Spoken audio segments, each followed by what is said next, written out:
300 to 400 miles downriver and you'll discover the soul of Old Man River.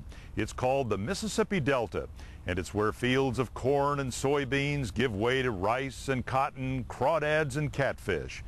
Pat McConaughey has our next tale of the Mississippi along the river road south of Memphis.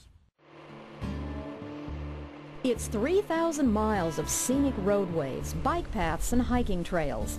The Mississippi River Trail, or MRT, follows the river's course as it makes its way from Minnesota to the Gulf of Mexico. The Arkansas leg of this 10-state network lets visitors pass through some of the most fertile land in the state. In this delta area, they of course are going to see agriculture. They're going to see farmland, crops growing or being harvested. They're going to see wildlife. They're going to see birds if they're in an area like that. Jordan says that signs like these direct visitors along the trail. One of them is not far from Bobby Hord's cotton farm.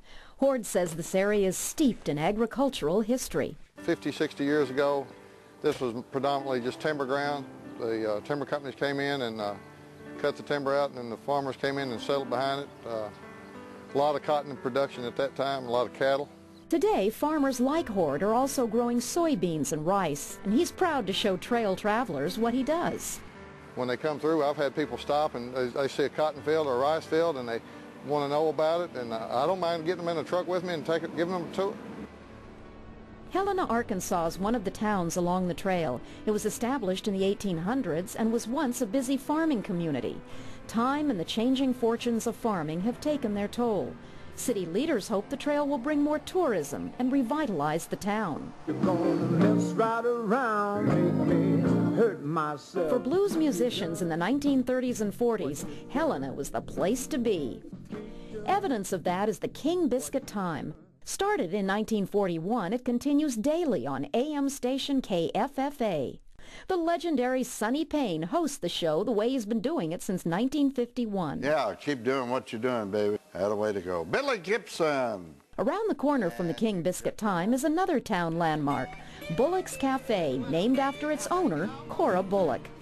Right along the Mississippi River, green beans from the garden. Bullock's been serving up down-home cooking since 1986. It's far from fancy, and you don't know from day to day what Bullock is making, but it's definitely a Delta experience not to be missed.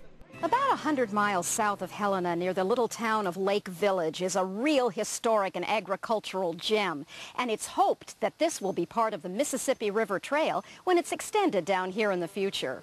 The charming Lakeport Plantation House, built in 1858, sits on land that still produces cotton. It's been in Sam Angel's family since 1927. When the University of Arkansas wanted to restore it, Angel was all for it.